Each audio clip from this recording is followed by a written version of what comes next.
We are calling our next speaker, who is Dr. Sana Nazir. Dr. Sana Nazir is one of the top gynecologists and fertility specialists. She has a double board specialization in OBS and Gynae. She received MRCOG degree from Royal College of London, UK, and MCPH degree from CPSP, Pakistan. Dr. Sana has vast experience in OBS, Gynae, and infertility. She has keen interest in research work and has authored several research papers in national and international journals.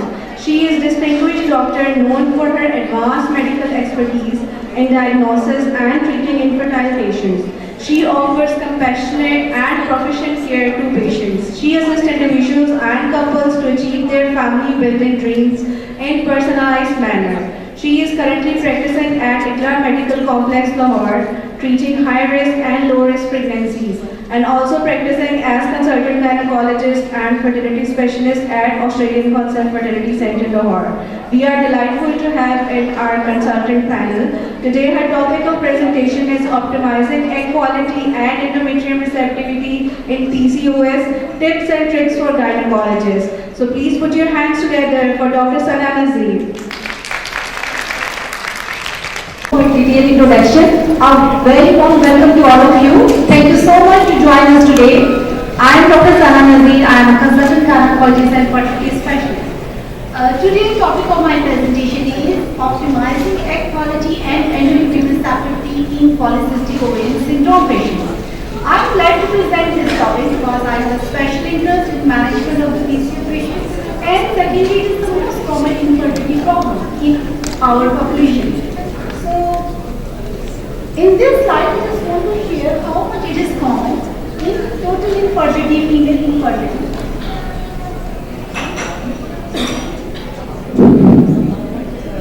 So in total female infertility, it is ovulatory disorder 40%, and in 40%, 85% are the cases of the PCO. So it shows that how much common is PCO. So now this slide shows that the prevalence of the PCO in Pakistan, some studies show that it is as high as 54%. Now I just want to share this slide with you. I just want to share basically what sort of the patient come to us with the diagnosis of the PCO. Number one, 38 years old female, diagnosed PCO, all protective criteria. Subfertility for 14 years, prolonged menstrual cycle of 1 to 2 by 5 to 6 months, BMI is quite high, history of the multiple ovulation induction, but no dominant follicle. So the question is, what should be the treatment of this patient? Should we do again ovulation induction? Should we do the IVF, ICSI, or we need to give some time or 6 months for lifestyle modifications? Anyone can answer because I think everyone is busy in their talk, so which I just want to do the brainstorming. Anyone can answer what should be the treatment actually? For first step. Maybe lifestyle modification, IVF. Yeah, there is no right and the wrong answer. Both are the answer right, but what we did for this patient is maybe the age. Because of the PCO, the egg quality is already hampered, and now there is the effect of the aging start. So we did 3 months lifestyle modification, we made the hormone regular, and then we did the ICSI, IVF. And alhamdulillah, with the blessing of the God, this patient has the twin baby boys. Second is the case, 28 years old female diagnosed PCO on Rotterdam criteria, planned ICSI in some other IVF centers because of the male factor. However, on pickup day, there were total 32 full-size follicles, but no egg retrieved. So anyone can answer what would be the reason of that? Yes, absolutely. It could be the embryo syndrome. That can be because of the severity of the PCO, or it can be something missing in the protocol of IVF. So now, topic that I am going to discuss are, I will give you a short overview of PCO, then we will discuss a little bit detailed impact of the PCO on egg quality and endometrium receptivity, then we will discuss the convoluted dose impact, and then the therapeutic strategies for the successful IVF in PCO patients. So we know very well what is PCO. PCO is is a metabolic endocrine disorder characterized by the ovulatory dysfunction, hyperandrogenism, clinical or biochemical, and polycystic ovarian morphology. So this, anyone can answer about that. If someone has acne and hirsutism, should we go for the serum testosterone level? Every answer is like, don't mind. Actually, if someone has acne and hirsutism, it means she has a clinical hyperandrogenism. So there is no need to go for the serum testosterone. So it is actually diagnosed the case of the PCO. Now, polycystic ovarian morphology, actually this criteria is changing according to the age. Threshold in different age group is different. For example, if the patient comes with less than 20 years of age and she has multiple small cysts, can we say that this is a polycystic ovarian? So, what happens? Age less than 20, there is a chance of actually premature hypothalamic ovarian axis, and that causes the multiple cysts, but she is not the case of the PCO. Similarly, like 14 years, above the 14 years of age, sometimes endofollicular are less and volume is less because of the age, but this is the case of the polycystic ovarian morphology. So we can consider this polycystic ovarian morphology between the 20 to 14 years of age. And somehow now actually also add the AMI gas. So this is a slide that is very important slide. I must say all should focus on this slide. Actually, what is the reason of the PCO? Why it is common? Because of the genetic factor. We know that many family members with same PCO come to us in our clinic. And the other factor is environmental factor. For the environmental factor, I must say हमारी नानी दादी उनके बहुत सारे babies होते थे ना उन्हें पीसीओ होता था ना कोई और problem. Why? Because of organic diet and because of no sedentary lifestyle. So these are the two things. One is the junk food and we are not taking the organic food nowadays, and second is that we have the impure environment actually. So that actually causing the more and more chances of the PCO. Now when someone has a PCO, what happens in the body actually? Insulin resistance happens. And this insulin resistance, what it do? What does it mean? It means we have the insulin, but we cannot, the body cannot use it. So what it do, insulin, it decrease the sex hormone binding protein. That actually basically attach this androgen with it. So if decrease sex hormone binding protein, it causes a high androgen level. और अगर किसी body में androgen level ज़्यादा हो तो उसका हमें पूरी बॉडी पे आ रहा है, एक्नीज हो या पर्सनलिटी हो या why not on the ovary. So the environment of ovary actually changed from the female environment to the male environment, and that is the main issue. Or because of that, the follicogenesis actually dysfunctional. But what thing happened because of the okay. So one thing apart from that. It is also happening that the glucose is not taken by the cells. Because of that, there is a mitochondrial dysfunction and there is more protection of the reactive oxygen species, and that also causes the inflammation of the body and the effect on this function endometrium. Apart from that, this is very important and might be new for someone. Actually PCO causes the increased homocysteine. Homocysteine is actually the amino acid that causes the clot formation in the body and alters the endothelial blood supply. So if someone has this PCO and she has a high level of the homocysteine in follicular fluid, there is a chance that if she can get the pregnancy, more chances of the recent miscarriage, and even if she gets the pregnancy, more chances of the pregnancy. So these all are actually doing two functions. One is this function for genesis, the other is this function endometrium. Now this slide shows that what are the steps of the follicogenesis from the primordial to the end of follicle. You can see I have just said this is the one is the horizontal line that shows the 120 days. What it shows that the whole period at least we needed the 120 days for the development of the good follicle. So here is point, whenever the treatment we are giving, we must give 3 to 4 months. Actually, we have a habit, we start a PCO patient management, we start to give the initial induction. That actually just increase the size of the follicle, but not increase the quality of the follicle and eggs. So this is the most important thing. Second, I have just, this is a horizontal, this is a vertical line that shows in PCO what happens. There is actually the follicle arrest. Why? It is because in PCO patient, the LH rise a little earlier, that actually causes a premature luteinization. Because of that, the egg is not released from the follicle and it is unruptured and that is presented like a cyst. Everyone is clear right now, because it's really very important to understand everyone. Okay, in this picture, I just want to share with you what sort of the egg we get in the picture.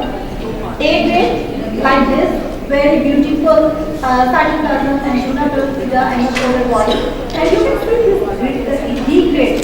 That has a more segmentation. So these are the result of the different type of the PCO patient. If we control the PCO and do the experiment, always get most of the time A quality apples and X. And if we will not control the PCO, we can have a very bad quality of that. So now, after the formation of the embryo, the most crucial step is endometrial stability. So what is endometrial stability? The ability of the endometrium to implant an embryo is called endometrial stability. It is also called the window of implantation. Okay. So it is actually endometrial stability is actually regulated by hormonal regulation and some endocrine molecules. So this slide shows that the stages of the embryonic implantation. And what happens in the first slide, the embryo is coming from the zona pellucida, that is called the hatching. And after hatching, the embryo is connected with the endometrium here. So this is the apposition, and after apposition, these are the final pores. In the third, you can say that these are the final pores that actually attach the embryo with the endometrium, and that is actually called adhesions. And after the adhesion, there is invasion in which the embryo actually invades the endometrium and stops. So what are the effects of the PCO in embryonic implantation? Number one, progesterone is deficient. That what it do? These final pores are actually not mature. Because of that, adhesion stage of the implantation not happen and resulting implantation failure. One more thing, that these adhesions molecules are actually reduces and inflammatory molecules of different substances are actually increased, that also worsening the condition. So now again, what are the effects of the PCO on endometrial stability? Low endometrial stability, defective decellularization and thin endometrium. So these are the two brainstorming questions. Maximum endometrial stability on which day of the cycle? Anyone can answer? It's very simple. On which day? That is 21 days, or it's actually 69 days after the ovulation. Okay, and the second is how long the implantation will last for. This is only for anyone want to answer this question? This is just for 30 to 36 hours. So this is the crucial time of endometrial stability. This actually decreased or altered by the PCO. So, ultrasound assessment of the endometrial stability. We can check the endometrial stability by ultrasound, like if it is endometrial thick, triple line, or also we see the endometrial and subendometrial blood flow. We can say that this is a good endometrium and it has good endometrial stability. Now this picture shows that this is a thick triple and light endometrium and this is thin. Both are the cases of the PCO, but in thin endometrium, what would be the endometrial stability would be low. This is also showing the evidence for things like the endometrial and subendometrial blood flow distribution can have a role in endometrial stability. Now, what are the therapeutic strategies for the successful IVF in PCO patient? I just want to say, in PCOS patient, we carefully monitor follicle to ensure healthy, mature oocyte, just as we care for the pregnancy to deliver healthy, full-term baby. For fertility specialists, follicle is actually very, very important for its growth.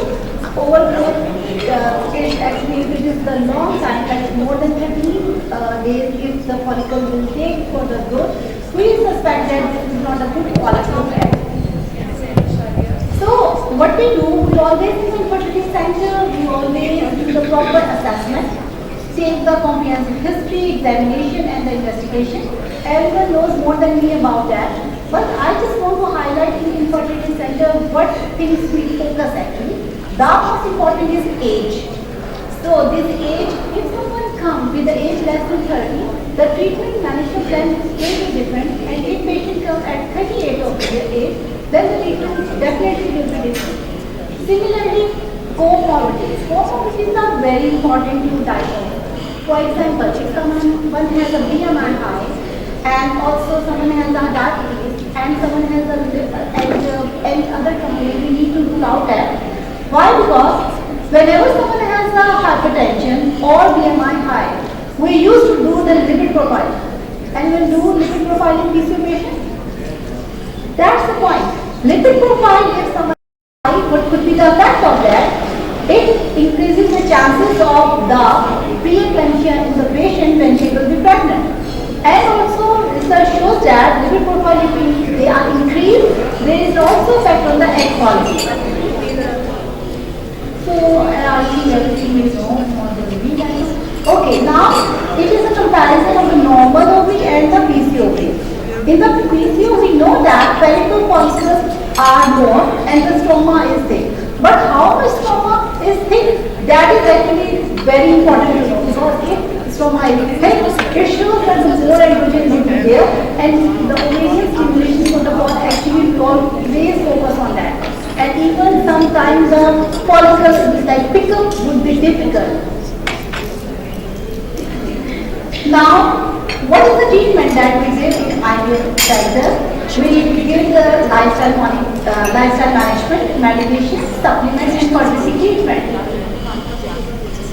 So in the lifestyle modification, weight management is the most important thing.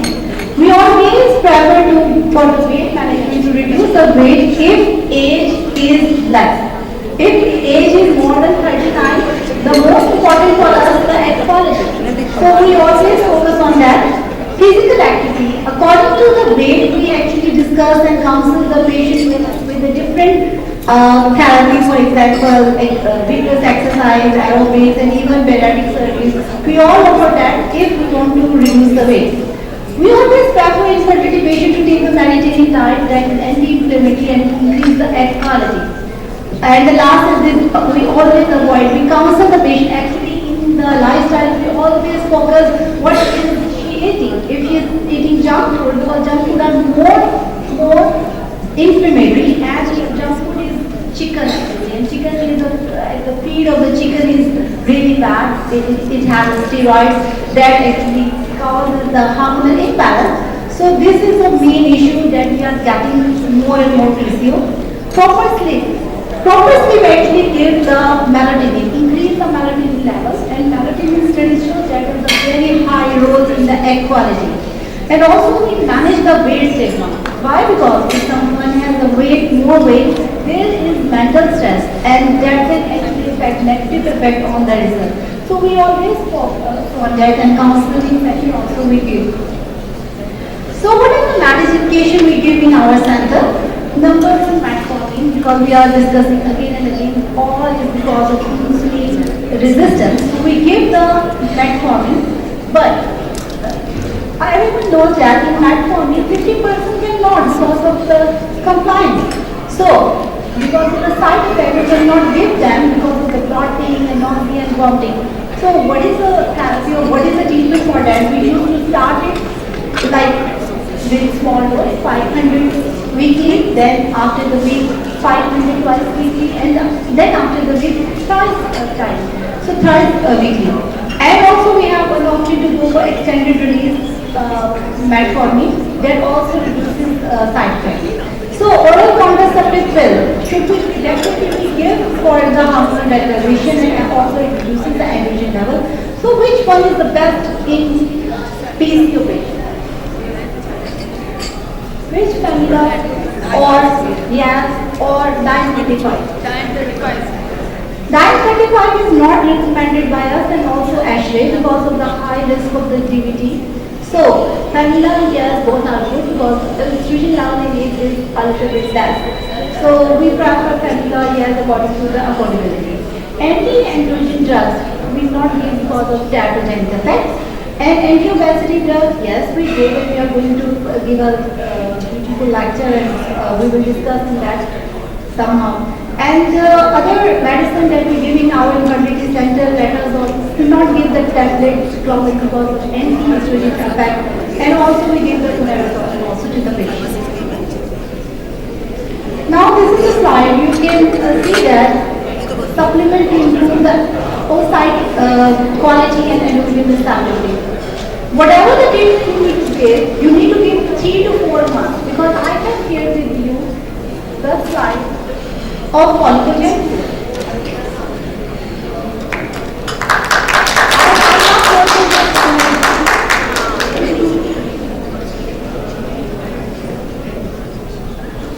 Can you see the follicle actually it takes the 120 days for the good development. So whatever the treatment you give, please give for the 3 to 4 months to get the effect.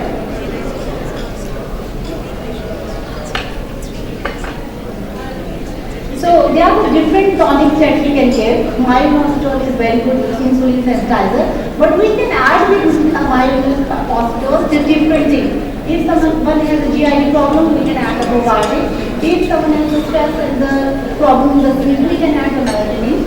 And also if someone has the BMI high, we can alpha-lipoic acid is very important.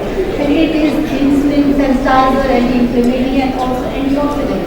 Vitamin D is very important in each step of the follicogenesis. So we should give vitamin if there is deficiency of that. 5-methyl tetrahydrochloride is very important because if it is less in the body, it causes the miscarriages. Haldi powder and omega-3 fatty acids, these are the anti-inflammatories that you can add according to the situation. So, whenever the patient comes to us, we always make a customized ovarian stimulation that depends on age, AMH, BMI, and previous ovarian response. For example, if someone has a high AMH, more than 10, we will suspect the high chances of the OHS and OHSs, and that's why we adopt a protocol that is suitable for this patient. And if someone has a high BMI, we always want to take the dose. We may need to add the dose even of the trigger for such a patient. Stimulation method, we are doing both GNRs and pregnancy protocols for the PCO patients, but most likely we used to go for the GNRs and pregnancy because of the more chances of the egg retrieve and the embryo is also formed. But now the research shows that the androgen receptivity is actually more and clinical pregnancies are more with GNRs agonist, long protocol. So we are also considering this right now. Trigger method, different trigger method we use, agonist, injection overdose, SAG, and also we are giving the dual trigger. And definitely we always prefer to go for the frozen, but if not, not of good quality and not good quality, then we go for the fresh. So take home message is, whatever the treatment you give, at least give for the 3 to 4 months to improve the egg quality and the receptivity to get the maximum result. Thank you.